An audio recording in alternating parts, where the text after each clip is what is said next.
Alright lads, welcome back to the channel. This video has been made possible thanks to my YouTube members and producers. So a big thank you to all the absolute giga chads on screen who help make these videos possible.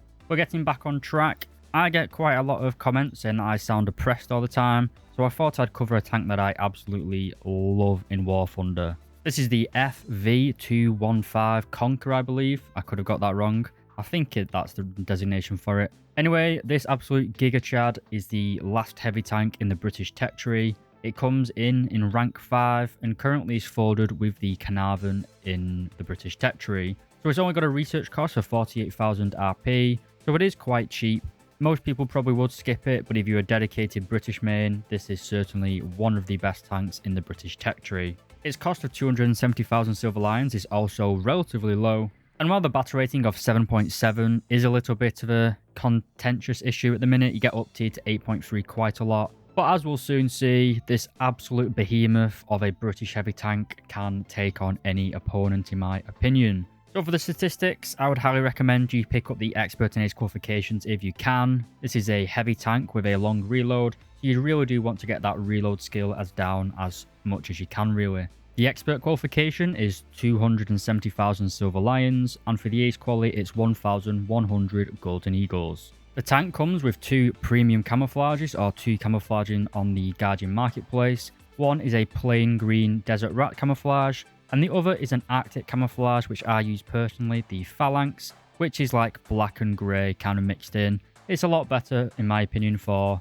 pretty much all maps in War Thunder apart from the desert maps. Because this tank is a tech tree vehicle, it will of course come fully stock. But because it's British, we don't have a painful stock grind, as we get the best ammunition available straight away. This being a HESH round as well as an APDS round. I'd of course recommend getting the parts and FPE first, as I would in all tech tree vehicles, but after that it really is up to your discretion what you go for next. As we'll see shortly, the Conqueror has fantastic mobility straight out the gate, at least for a heavy tank. You don't even really need to focus on the mobility section. I'd say that the rangefinder modification in rank 4 is a major boost to the tank's performance, as it does give you an accurate estimate to range up to around 1,000 meters. But because the gun is so high velocity, it's incredibly easy to aim this tank at all ranges and speeds really. So have I made a fantastic impression in this introduction on my listeners? Are you all going to go out and grind the British tech tree as soon as you watch this video to the end, I hope? Well, at least I can dream. I don't think that's going to happen. But is the Conqueror as good as I say it is? Or like Pokemon's cookies, is it just the same old with a washed up YouTuber giving their approval for it? Anyway lads, let's roll the intro.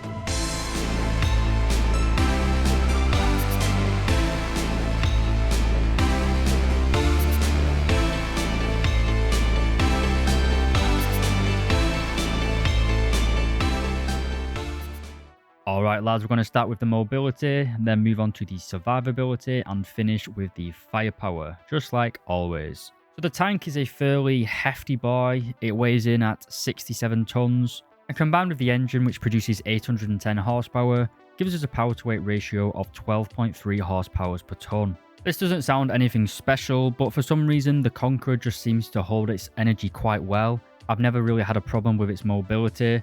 It seems to perform a lot better than the Centurions, despite being a lot heavier than those tanks. And I do enjoy driving it around the battlefield. Like most tanks, or most heavy tanks, you will struggle to go up high inclinations. And it also has a reverse speed of 12 km per hour, so you can even use this tank for brawling. If we move on to the survivability though, we can look at this cross section and we can see we have a crew of 4 men. We also have a large ammunition stockpile located next to the driver, as well as in the fighting compartment of the turret. Unlike American heavy tanks, which store all their ammunition on the floor of the hull, the ammunition of the Conqueror is mounted basically everywhere. This is because it is 2-piece ammunition, and it does have a big impact on the survivability. If the Conqueror gets penetrated, it is almost certainly going to die, at least if they're using a APHE round, or even solid shot if they actually hit that ammunition. Luckily though, the Conqueror does have some very good frontal armor, as well as some add-on applique. This add-on applique is mounted in the modification section called Additional Basic Protection, and it adds plate steel to the upper frontal plate and the cheeks of the turret. In real life, this was to deter the use of heat of fest rounds, And in War Thunder, it is kind of questionable whether this actually adds any armor benefit to the tank, but it does make it look a lot cooler, and that kind of is all that matters. But can the Conqueror actually take a hit? Well, the armor is surprisingly good actually, especially for a post-war heavy tank. The lower frontal plate has around 120mm of effective thickness, and the upper frontal plate adds another 100mm up to around 220mm of effective thickness. The lower part of the turret is around 450mm thick. This is a variable thickness turret, so it's going to be different in all places. The top towards the upper bit of the turret is around 400mm thick, but the angling gets more extreme the higher up the turret you go. The gun mantler itself is fairly weak, to be honest, around 220mm thick, but the gun mantlet just eats up any incoming shell really. The space between the gun mantlet itself and the crew compartment is very, very big, so basically all rounds just get eaten unless it's an incredibly high power missile. Nothing is going through your turret basically. The side of the hull is 50mm thick. This is the natural weak spot of any vehicle really, but if you get shot in the side then that's a skill issue and you should have side climbed better. If we take a look at the armor thickness against some of the dastardly foes found at 7.7 and beyond, against the IS-4M's APC-BC round at point blank range, you'll notice that only the lower frontal plate is only the reliable place to penetrate, as well as the commander's cupola. The commander's cupola is only really a weakness against APHE armed tanks, as the round will it'll trigger the fuse of the round and splash your crew inside the turret. Against heater fest rounds or SAKO rounds, it's not really going to do too much as the charge will just go straight through. Against the APGS round on the T10M at battle rating 8.3, the upper frontal plate is still unable to be penetrated, but the lower frontal plate and the commander's cupola are, as well as the lower parts of the turret. Again, while the lower part of the turret is green, highlighting the fact that the tank can penetrate it here, if we take a quick look, you can see that the round just gets eaten by the armor. It is actually penetrating, but it just doesn't create any spalling. And if we switch to the heater fest round fired by the T10M, the upper frontal plate can finally be defeated due to the 400mm of pen on that Soviet shell. But again, just like the SAKO round, if we take a look at this video, you can see that the gun mantlet itself eats up the superheated copper jet stream, I guess. But you can still penetrate the cheek of the Conqueror here. Needless to say though, boys, the Conqueror is incredibly survivable. While if a round does penetrate, it is likely to hit your ammunition and send you in the, well, make you the first British cosmonaut, I guess. I'd still say that the Conqueror has overall good survivability. Certainly just as survivable as the Soviet super heavies, and as we'll see shortly, with this fantastic gun and gun stabilizer, you will almost certainly get the first shot off against any other heavy tank. The Conqueror in fact hits like Tyson in his prime, as I said in my British tech tree review, and that is because we are using the 120mm QF TK L1A2 cannon.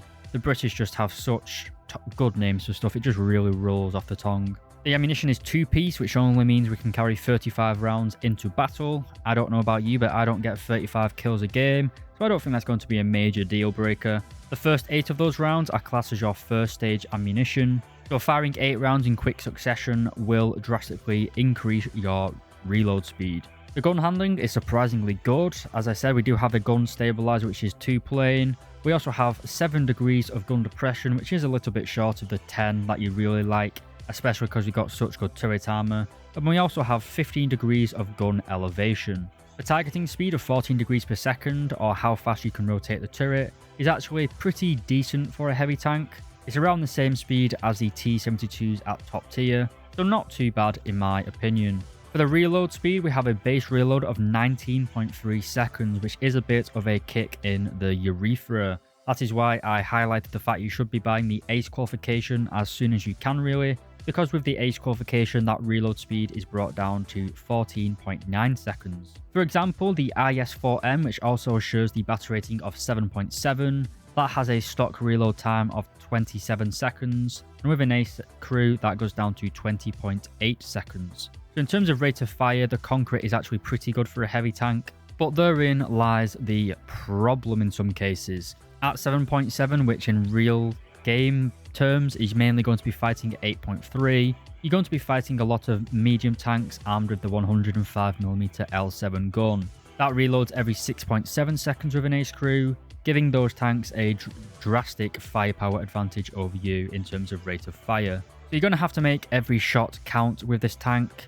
but luckily that is very easy to do in my opinion. That's because we have two fantastic shells. The Hess shell is actually really competent, to be honest. It's got 800 meters per second travel time, and it can penetrate 152 millimeters of armor at all ranges and angles. The TNT warhead of 4 kilos of TNT is nothing to scoff at, but to be honest, the main round you're going to be wanting to use is the L1GA. This is an absolute monster APDS round. At point blank range, it can penetrate over 480 millimeters of armor, which is insane. The armor penetration of armor angled at 60 degrees, try saying that fast 4 times, it drops down to 136 millimeters. So angled armor is going to be a little bit of a problem, especially at longer ranges. But because most tanks that you're going to be fighting are post World War II, kind of Cold War, we don't need armor, we've got speed type of tanks, you don't really have a problem penetrating anyone, at least from the gameplay that I've had. I also mentioned that this tank gets a rangefinder. This isn't as good as a laser rangefinder. It uses a coincidence system, mounting 2 lenses at either side of the turret, and then basically working out the distance by, well, you know how it works, it's a coincidence rangefinder. It gives you an accurate estimation of range up to around 1000 meters, but the gun is so high, it's got such a high muzzle velocity. The APDS rounds travels faster than most Sabos at 1463 meters per second. Like, even at long range, it's incredibly easy to just guesstimate the range to target. We also come equipped with smoke grenades, get a total of 12. These fire individually, giving you 12 pops. It can be helpful to get out of an area, and with that fantastic reverse speed of 13 kilometers per hour, you really can do everything in the Conqueror. You can brawl, you can hold down snipe, you can be aggressive in tight urban maps. It is unironically one of the best tanks in War Thunder, despite being British and a heavy tank. All the British gods seemingly came together to produce the Conqueror. All tank engines made by Britain before the Conqueror were shit, and all the engines we made after the Conqueror were also shit. I'm looking at you, chieftain.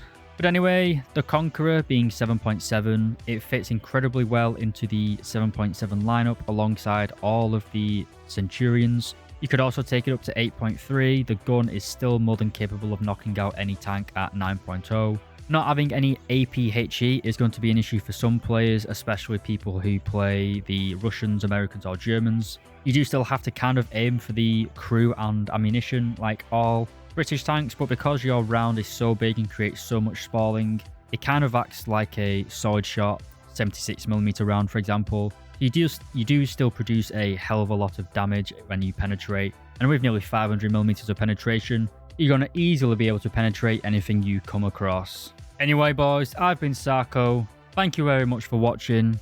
Big shout out to all my YouTube channel members: Lola Alfonsi, Tans, Doboa LX, Dr. Bob, Tomster013, RS28 Sarmat, Pumpin, Schlunty and Van Halen. Once again, big thank you to all my YouTube producers. And as always boys, thank you very much for watching. Hey lads, if you made it this far into the video, then thank you so much for watching. I really do appreciate it. I have a whole load of other content on my channel, including tutorials and other vehicle reviews, so why not give them a watch, and if you like them, please do consider subscribing. Thanks again for watching though boys, I've been SAKO, and I'll see you in the next video.